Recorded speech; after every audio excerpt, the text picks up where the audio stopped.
Hello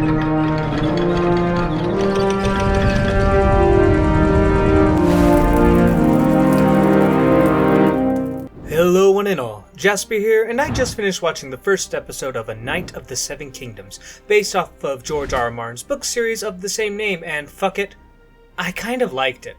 I'm not going to change my pessimistic tone though. I know other creators got the entire season ahead of time and have praised it, though I also noticed they have kept their criticisms close to their chest. They talk about it like it exists, but who knows, we'll see when it's all over. But some of those same people also praised the second season of Hot D, so I'm not going to hold my breath for this season to actually be good. But I will say, this first episode was done almost everything right. It feels like a proper adaptation of the books. I reread the books just a few days before this episode came out to refresh my memory, and to be extra critical, but honestly, I think it made me appreciate it even more. Let's tackle the first episode. But fair warning, spoilers obviously. If you're waiting for me to say watch it or don't watch it, well, right now at least it's watch it. Anyways, we start the episode with Dunk burying Sir Arlen of Pennytree, and we quickly get an idea of what the tone of this show is going to be like, with Dunk solemnly reminiscing on the past he had with Arlen, accompanied by cuts of Arlen beating the ever-loving piss out of Dunk. Obviously, this show is probably going to be lighter in tone compared to the likes of Game of Thrones or House of the Dragon, and honestly, it's a bit welcome. Game of Thrones had funny moments and characters, but no one came in for the funny moments, and a lot of those funny moments felt very natural and rare. House of the Dragon, honestly, I don't think has any funny moments, or at least any moments that were supposed to be funny.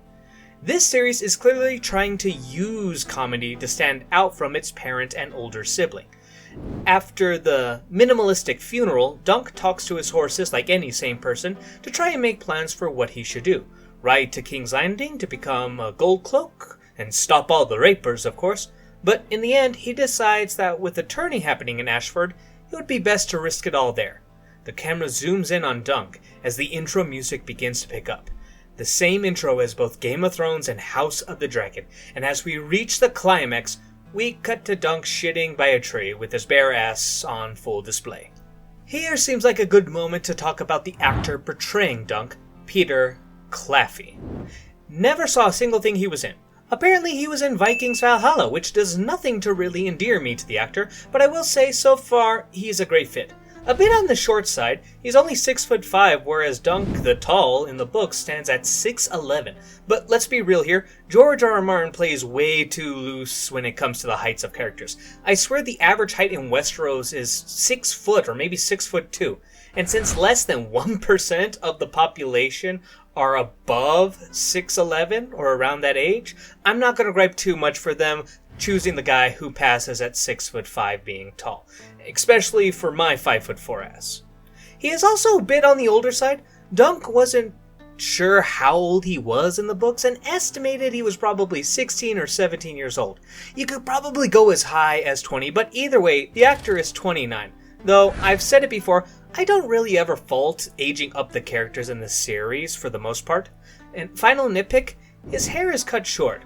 I would have gone with the longer hair, but I'm guessing they are saving that for the next season to show just how much time has passed since this season. Overall, this casting gets a thumbs up for me. Now, where were we? Ah yes, Dunk shitting. From what I've heard, people were not the biggest fan of this bit of humor. I don't consider myself someone who needs highbrow comedy, but I mainly just rolled my eyes at this moment. It got a little bit funnier when I thought about how maybe this was kind of talking about how some people were disappointed that House of the Dragon used the same intro as Game of Thrones, music-wise, which made it a bit better in hindsight, but who knows. I wonder if we will get a proper intro in the coming episodes, though. Riding off to Ashford, Dunk eventually comes across a tavern where he meets the live-action version of Caillou, though thankfully this cancer patient is far less annoying. We learn that the boy's name is Egg later on, and since he will be an integral character, let's also talk about his casting. Played by Dexter Sol Ansel, and is pretty damn a good shoo-in for the character of the books, though I will admit, it's pretty easy to cast a bald kid. A little old, but that's par for the course, and it's only 2 years old compared to Dunk's decade. But you wouldn't even be able to tell if the creepy internet didn't have the actor's age, place of birth, parents, and family information. The only thing he is missing is one key feature, and I can't talk about it because if I tell you all the feature, it'll give it away about something. But for those of you who've read the books, you know what I'm talking about. You can tell if you open your eyes wide enough, alright? Either way, good casting. He does well in this episode, which, speaking of the back and forth between the two, it's just great. Both in their first meeting and their last at the tavern, as Egg tries to convince Dunk to let him be his squire, only to have Dunk do the sensible thing and turn him down. Which, fair enough. Man can barely support himself at the moment. Another mouth to feed probably wouldn't be a great idea. Oh, there is some random drunk in the tavern who says some odd shit like he saw a Dunk in his dreams, but who cares what a drunk says? Probably not important.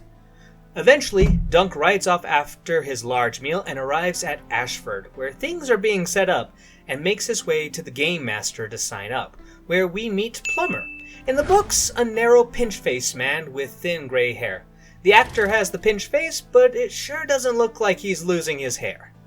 Not much of a character in the books, but seeing as the show is going to be longer than the books, I could see him having some development and thought, might as well mention it. In this case, the humor doesn't quite meld with me. Dunk hitting his head coming and going was pretty hilarious, but the gross spitting, the flashback, the Ashford chair, those were all a swing and a miss for me. Either way, it's in this scene Dunk has a new task, to find someone to vouch for him as a knight. He comes across the tent of Lord Dondarrion, who he served under when he was still squiring for Alan, but is notified by some whores that he is napping, and it would be best to come by later. I enjoy this scene surprisingly. It's kind of like cringe humor, where you can't believe someone is being this awkward, but unlike so many other shows or movies that try this, the show handles it pretty well. He is appropriately awkward when talking with these two promiscuous redheads. In the next scene, we are introduced to some Fossaway men training, specifically Raymond and Stephen Fossaway, who are played by Sean Thomas and Edward Ashley. Only Stefan is described in some level of detail, and I think the actor fits the part well enough. It seems they took a bit of that description and used it as a basis for Stefan. They do look related, and seems accurate to the book counterpart, though Stefan seems more antagonistic and aggressive than I took it in the book, though that might just be how Harry Lloyd read it in the audiobook I listened to. We get some sexual stimulation by watching Dunk bathe and do some laundry. It's mainly to have us see where he's setting up camp. He tries to see Lord Dondarrion later, but the whores tell him he's still resting. Dunk follows the whore into a tent as they keep talking, and we get an interesting scene of how the profession of a whore is surprisingly similar to that of a hedge knight. Seeing a girl being prepared for burial confused me until they sat up. I finally connected the dots and honestly laughed my ass off, though I was also quickly disturbed soon after. Dunk comes across a simple puppet show while exploring the camp. Oh, wait, I'm sorry. I meant a fucking massive theater production.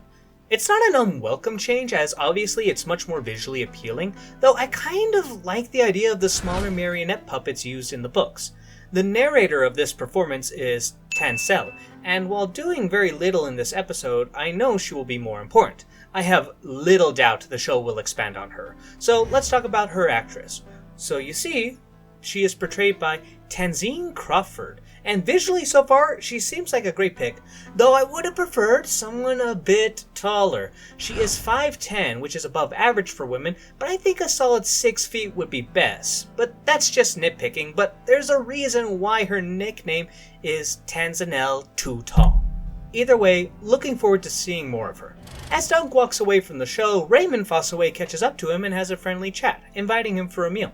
You would think they would go over to a Fossaway tent, but nope, these guys go to the tent of fucking Lionel Baratheon. How did they get in? Don't know. Dunk's a hedge knight and Raymond is a cousin to the main Fossaway branch. Maybe that's all you need, but I picture the Lord Paramounts of Westeros as kind of like state governors. They have 24-hour security, so it seems odd that Dunk would be allowed in such an area. Regardless, he is allowed in, and we are introduced to Lionel Baratheon, the Laughing Storm, a very important character to the story, but also quite minor, as in the books, he really just shows up at the climax. And while not my first choice of characters to expand on in the books, he is not a bad one. He gives a little speech that I don't really understand, saying that man couldn't have come up with the idea of jousting, and then says 100 gold to anyone who can stick him best.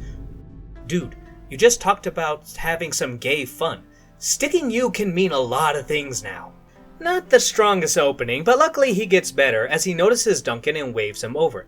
They have a decent chat, though Lionel threatened to have Dunk burned, even if it was only meant as a jape seemed odd to me. Was threatening to have someone killed really popular in medieval times, comedy-wise? My favorite part though is when he straight up asks what the fuck Duncan is doing in his tent, to which he answers honestly he wanted some food.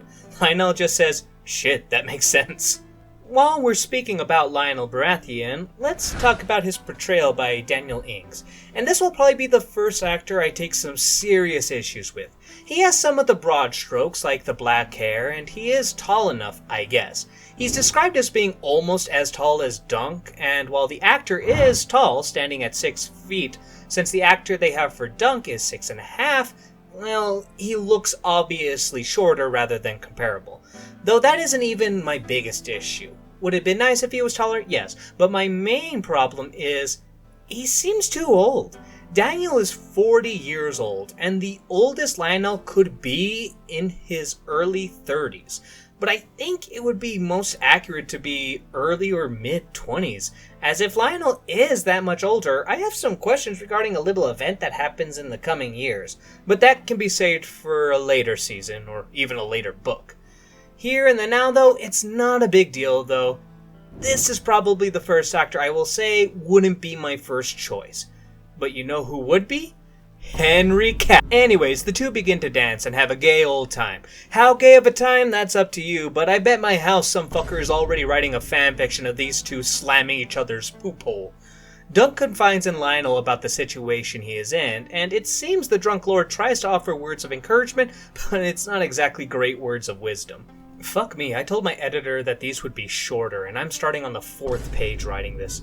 I'm sorry, Mal. But each episode should have a shorter review as I won't have to talk about the casting as much. Then again, next episode we're probably getting 4 characters I'll have to talk about. Never mind, you're fucked. Once the drunk Lionel walks off, Dunk notices Lord Dondarrion and attempts to convince him to speak on his behalf so that he can joust. Lord Dondarrion pretty much says he has no idea who he is. There is a moment in the books where, to convince Dondarrion that he did serve under his father while esquire to Sir Arlen, he told the story of how House Dondarrion got its sigil. It's a bit long and honestly seems kind of silly for Dunk to think this would convince him, so I can see why it was cut, but I wish he at least started the story and was cut off by the Lord. Returning to camp, Dunk discovers Egg. Sneaky bugger found his way to the camp apparently. We get some good dialogue straight from the books, and maybe because of Egg's determination, Dunk finally agrees to take him on as a squire, at least for the time of the tournament. And probably my favorite scene in the show is when these two are resting and they see a falling star. Egg talks about how, shooting stars are good luck, and most likely all the other knights are sleeping with tents so they couldn't see it. To which Dunk simply says, does that mean that the luck's all ours? And then the episode ends. Overall, I enjoyed this as a book reader. 1 or 2 lines that were cut made me sad, but most of the additions I greatly enjoyed, though humor-wise the peak was probably the montage of Dunk getting beaten at the start and the whore playing dead. Most of the casting is top-notch, and I would say head and shoulders above House of the Dragon, at least in regards to keeping true to a character's description. I mean, the worst offender so far is a guy who I think should be younger and taller. I will say, with the episode ending, I'm starting to wonder if it was the right move to have this be a TV show. The books will take you 3 hours to read, meaning we probably could have gotten a faithful movie that's just an hour and a half or 2 hours long. The show itself will be 6 episodes, and with each episode at half an hour, that's 3 hours. So hell, maybe a 3-hour movie was the answer, because I will say a weekly release of 30-minute episodes just does not feel enough compared to the longer 1-hour episodes of Game of Thrones or Hot D. If you're not desperate for Fire and Ice content, I would say you can wait for the full series and then binge it. Sadly, that isn't an option for me. Either way, those are my thoughts. Hope you enjoyed this, and make sure to subscribe if you want to catch the next episode review coming next week. Be safe, and I hope you all have a wonderful night.